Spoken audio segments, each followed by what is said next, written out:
안녕하세요. 엘리카메라 엘리입니다. 오늘은 독일 아그파사에서 출시했던 옵티마 센서 시리즈들 각 모델별 특징과 작동 방법에 대한 영상을 올려드리려고 하는데요. 지금 보고 계신 시리즈들이 사실 전 제품은 아니고 가장 최상위 기종으로 알려져 있는 1535 버전이 빠져 있어요. 1535 같은 경우는 저도 아마 찾아보면 어딘가 있을 텐데 오늘 영상에서는 바로 보여드리지를 못해서 제가 그 차이점 설명할 때 함께 설명을 드리도록 하겠습니다. 일단 이 옵티마 센서 시리즈들은 모델명이 왼쪽 부분에 써 있는데요. 335, 535, 1035 그러니까 숫자가 커지면 커질수록 상위 기종으로 올라간다고 보시면 되고, 아무런 숫자가 써 있지 않는 옵티마 센서 모델 두 가지가 있는데, 이 플래시가 달려진 모델은 1035 모델과 동일한 모델, 물론 플래시가 달렸다는 점이 좀 다르죠. 그리고 그냥 옵티마 센서라고 써 있고 플래시가 없는 모델 같은 경우는 535 버전이랑 똑같은 버전이라고 생각을 하시면 됩니다. 자, 이제 그러면 숫자별로 모델이 어떤 점들이 달라졌냐고 하면 335 같은 경우는 가장 셔터 스피드가 가장 저속에 속하는 카메라예요. 그래서 300분의 1초까지 지원을 하고요. 535 같은 경우는 500분의 1초, 그리고 1035와 1535 같은 경우는 똑같이 1000분의 1초까지 지원을 하는 카메라예요. 그리고 각 조리개의 지원 범위도 조금 다른데 335 같은 경우는 조리개가 3.5, 그리고 535부터는 조리개가 2.8로 바뀌게 돼요. 근데 이제 조리개 같은 경우는 이후에 제가 작동법 설명드릴 때 다시 설명을 드리겠지만 외장 플래시를 사용할 때만 조절할 수 있는 부분이어서 실제로 제가 조리개랑 셔터 스피드를 바꿀 수 있는 방법은 없는 카메라라고 생각하시면 돼요. 자, 이제 그 부분이 조금 다르고요. 그리고 1035 같은 경우는 타이머가 있어요. 그 1035 버전만 타이머가 있다고 보시면 되고, 그리고 아까 말씀드렸던 옵티마 센서 플래시라는 모델은 플래시를 아예 이제 내장형으로 가지고 있는 카메라. 얘는 이렇게 접었다가 펼 수 있는 카메라예요.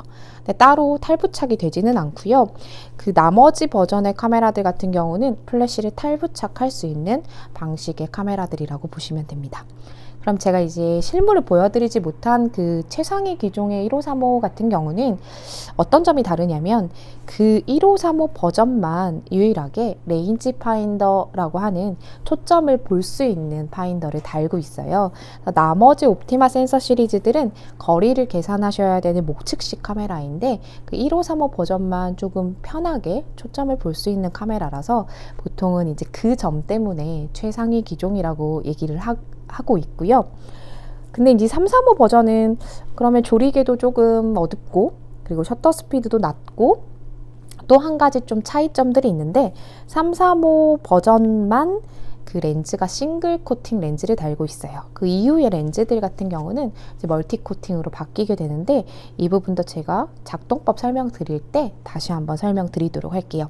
그래서 이렇게 설명을 듣고 나면 뭔가 335 버전이 좀 안 좋은 카메라가 아닌가? 라고 생각을 하실 수도 있지만, 물론 스펙상으로는 그렇기는 해요. 그렇지만 335 모델은 굉장히 매니아가 많은 모델 중에 하나라고 보시면 돼요. 아까 말씀드렸던 그 렌즈가 싱글 코팅 렌즈를 달고 있기 때문에 다른 카메라보다는 조금 약간 빛번짐도 있고, 그리고 조금 뭉개지는 색감 같은 것도 있고, 그리고 뭔가 조금 더 빈티지스럽고 필름 느낌이 난다 라고 말씀하시는 분들이 많아서 사실은 335 버전만 딱 찾아서 이렇게 헤매는 분들이 계실 정도로 좀 확실한 매니아층이 있는 버전이라고 보시면 되고, 그 엘리카메라 이제 굉장히 자주 오시는 손님분 중에 이 335 버전이랑 가장 최상위 버전인 1535 버전을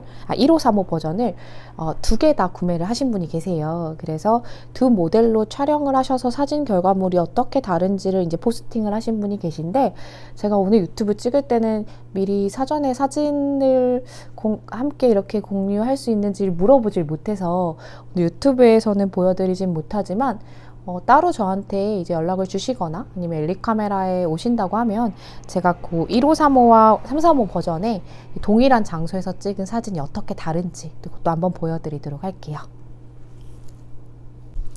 네, 앞에서는 각 모델별로 어떤 차이점이 있었는지를 설명드렸고, 지금부터는 이제 335 모델을 가지고 제가 어떻게 작동을 하면 되는지 그런 것들 좀 알려드리도록 할게요. 일단 이 아그파 옵티마 센서 시리즈들은 전부 다 노출이 자동인 카메라예요. 노출이 자동이라는 거는 뭔가 그 노출을 자동으로 맞춰주는 시스템이 들어가 있다는 뜻이고, 또 달리 말하자면 그런 어떤 정기적인 게 들어가 있다는 뜻이에요. 그렇다면 배터리가 필요하겠죠. 그래서 이 카메라들은 다 배터리를 사용하는데 이 아그파 옵티마 플래시만 제외하고는 나머지 카메라들은 모두 이 카메라 필름실 안에 배터리실이 있어요. 좀 특이한 부분이죠. 그래서 이 배터리실을 열게 되면 625 배터리라는 배터리 3개를 쓰는 카메라인데, 이 625 배터리가 조금 특이하기는 해요. 근데 예전에는 이제 좀 구하기가 힘들었던 배터리인데 요즘은 이제 다시 생산을 하고 있어가지고 그렇게 구하기가 어렵진 않습니다. 그래서 625 배터리 3개가 들어가고, 배터리 같은 경우는 노출 측정할 때만 쓰기 때문에 한번 넣으면 굉장히 기간이 길게 유지가 된다고 보시면 돼요. 많이 안 쓰시면 몇 년간 가기도 하고요. 그래서 배터리를 일단 있어야만 밝기를 측정하는 카메라라서 반드시 배터리가 있어야 돼요. 근데 이제 이 카메라 좀 재밌는 게 배터리가 없어도 찍히는 것 같은 소리가 들리거든요. 그래서 배터리가 없는지 모른 채 그냥 촬영을 하셨다가 현상을 해보면 사진이 다 아무것도 안 나온 민호광 상태로 나오는 경우도 종종 있어서, 반드시 이제 배터리 같은 경우는 늘 좀 체크하시는 게 좋습니다. 자, 이렇게 배터리를 제대로 장착을 했다면 그 다음에 이제 제가 각 부분들을 조금 설명을 드릴 건데요. 밝기가 완전히 자동인 카메라예요. 밝기가 자동이라는 거는 조리개와 셔터 스피드가 모두 자동이라는 뜻인데, 이쪽에 보면 조리개를 바꿀 수 있는 레버가 하나 있어요. 그래서 이 바꿀 수 있는 레버가 있다 보니까 마치 조리개를 바꿀 수 있는 카메라처럼 보이기도 하죠. 그래서 조리개 우선 모드로 찍히는 게 아닌가라고 물어보시는 분들이 많은데, 이 조리개 부분은 여기 이제 플래시 그림이 있죠. 외장 플래시를 사용할 때만 바꿨을 때 이제 조절이 돼요. 그래서 평소에 촬영하실 때는 그 어떤 숫자로 바꿔 놓으신다 하더라도 조리개 셔터 스피드는 자동이다라고 생각을 하시면 되고요. 그리고 이제 앞쪽을 보시면 여기 뭔가 눈물 모양처럼 생긴 플라스틱 부분이 있는데, 이쪽 부분이 바로 외부의 밝기를 측정하는 노출계가 있는 부분이에요. 그래서 이쪽 부분을 가리지 않아야 돼요. 만약에 촬영을 할 때 이쪽을 모르고 가렸다라고 하면 카메라는 외부가 어둡다라고 인식을 하기 때문에 실제로 외부가 어둡지 않더라도 굉장히 밝게 찍히게 될 가능성이 있어요. 네, 그리고 여기 위쪽에 보면 숫자가 ASA라는 부분, DIN이라는 부분이 있는데, 이건 이제 감도 표시예요. 어떤 필름을 넣었는지를 반드시 설정을 해주셔야만 그 필름에 맞춰서 또 외부 밝기를 보고 카메라가 적정한 전체 밝기를 계산하게 되거든요. 그래서 여기서 이제 감도를 맞추시게 되는데, 감도 맞추시는 방법은 간단해요.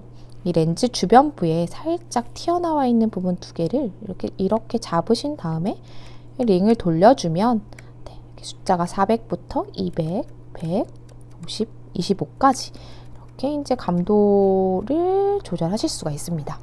자, 이 감도를 내가 넣은 필름과 감도 설정을 똑같이 맞춰서 해준다면 적절한 밝기로 나오게 될 것이고, 내가 넣는 필름과 감도를 일부러 다르게 설정을 한다면 그 기존의 밝기보다 좀 더 밝게 찍거나 혹은 어둡게 찍는 게 가능한 그런 이제 감도가 설정되는 노출 자동 카메라 같은 경우는 그런 점이 좀 장점이기도 하거든요. 그 전체 밝기를 바꾸고 싶을 때 감도 설정을 바꾸면 된다라는 것도 함께 알아두시면 좀 편하실 거예요.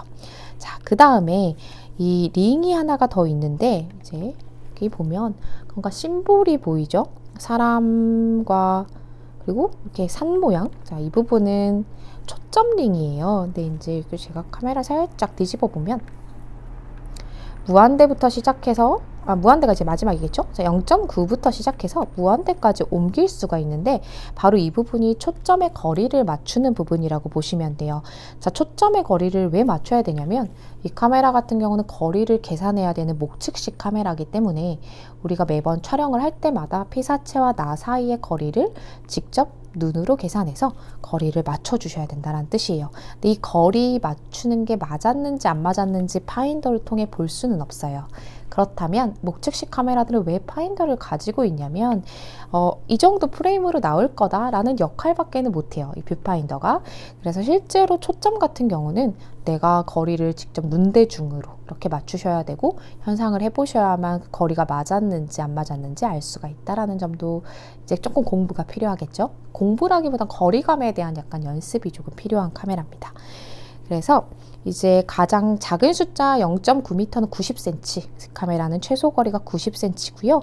거기에 따라 이제 내가 찍고 싶어하는 어떤 사람이나 사물에 따라서 이렇게 옮겨주면 되는데 처음부터 거리가 이제 너무 힘들다라고 하시는 분들은 사실 그런 분들을 위해 이런 심볼이 있어요. 이 심볼 같은 경우는 조금 더 편하게 약간 이제 거리를 좀 나눠 놓은 거죠. 카메라가 편하게 맞추라고. 근데 여기 보면 여기 이제 첫 번째 사람은 한 상반신 정도 보이고 두 번째는 약간 사람이 약간 상반신보다는 좀 더 많이 보이는 거죠. 그리고 가장 마지막에 있는 산 표시 같은 경우는 풍경을 말하는데 풍경 사진 찍을 땐 그냥 이렇게 놓고 찍으면 이제 돌려보면 무한대에 가 있어요. 그래서 먼 쪽까지 다 선명하게 찍을 수 있는 모드를 얘기하고, 그리고 이제 이 두 가지는 사람이 대략 파인더에 한 상반신 정도 보이는 정도로 떨어졌다면 그건 뭐 대충 1.5m 정도다. 그리고 조금 더 사람이 더 많이 파인더에 보인다는 거는 더 뒤로 떨어졌다라는 뜻이겠죠. 그러면 대충 이 정도 거리 정도로 떨어져 있는 거다라는 걸 좀 대략적으로 심볼이 알려주는 거고, 실제로 이제 아주 디테일한 거리는 아니긴 하지만 대충은 이렇게 놓고 찍으면 그래도 날아가는 경우는 없어요. 그렇지만 좀 거리감을 연습하셔서 조금 더 정확하게 맞춰주시면 아무래도 초점이 날아가는 걸 막을 수는 있겠죠. 자, 그래서 이 부분을 통해서 거리를 맞춘 다음 그리고 찍는 것밖에 없어요. 왜냐하면 아까 말씀드린 것처럼 전체 밝기가 자동이기 때문에. 그리고 이제 여기 위쪽에 상단에 레버가 하나 있는데 이 레버 같은 경우는 필름을 다음 장으로 넘겨주는 와인딩 레버고요. 그리고 셔터는 주황 색깔 부분을 눌러주면 돼요. 이렇게 감고 초점 거리 맞추고 그리고 찍고 또 감고 초점 거리 맞추고 찍고, 자 이거밖에 없습니다. 옆쪽에 보면 카운터를 보실 수가 있거든요. 그래서 한 장씩 와인딩하고 찍을 때마다 이제 카운터가 하나씩 올라가는 걸 보실 수가 있어요. 그리고 이제 그 다음에 다 찍었을 때 36이 됐다는 거는 이제 촬영이 끝났다라는 건데, 다 찍었을 때 되감기라는 걸 해야 돼요. 이제 모든 수동 카메라들은 되감기를 손으로 하게 되고 이 카메라도 역시 되감기를 손으로 하셔야 되는 카메라인데요. 되감는 방식이 다른 카메라랑 아주 많이 좀 다르다고 보시면 돼요. 보통의 수동 카메라들은 뭔가 버튼을 누르고 그리고 와인딩 레버의 반대편에 이렇게 뭔가 되감는 레버가 있는 경우가 굉장히 좀 일반적인데, 이 카메라는 일단 R이라고 써져 있는 버튼 하나와 그리고 아무리 살펴봐도 되감을 수 있는 레버가 따로 있지는 않아요. 그래서 이 카메라는 이 와인딩 레버가 되감는 부분을 함께 하는 거라고 보시면 되는데, 이 버튼의 역할이 그래서 굉장히 중요해요. 이 버튼이 R 점 되어 있고 R로 이제 버튼을 누른 다음에 R 쪽으로 옮기고, 그럼 이 버튼이 들어가 있는 상태에서 이 레버를 계속해서 돌려주게 돼요. 이게 바로 되감기 과정인데, 근데 여기서 이제 조금 저는 조심하셔야 되는 부분을 하나 말씀드리고 싶은데, 저희가 이제 워낙 아그파 옵티마 센서 시리즈들을 많이 이제 취급을 하고 있고 또 저희 체험 프로그램에도 많이 이제 사용이 되어지고 있다 보니까 이 카메라에 대해서 이제 제가 많은 경험을 통해서 이제 얻어낸 게 이 되감기 버튼이 아주 간간히 고장이 난다는 거예요. 그래서 이 되감는 버튼을 고장 없이 쓰는 방법이, 저는 이제 얘를 누르고 R로 돌리는 것보다는 얘는 눌러져 있기만 하면 되거든요. 그래서 그냥 누른 채로, 눌렀다 떼면 이제 다시 올라오겠죠. 누른 채로, 그리고 얘를 이렇게 계속 감아주는 게 바로 되감는 과정이다 라고 생각을 하시면 됩니다. 자, 제가 이 버튼을 누르지 않았다면, 한번 감았다면 또다시 감을 수는 없어요. 멈추기 때문에.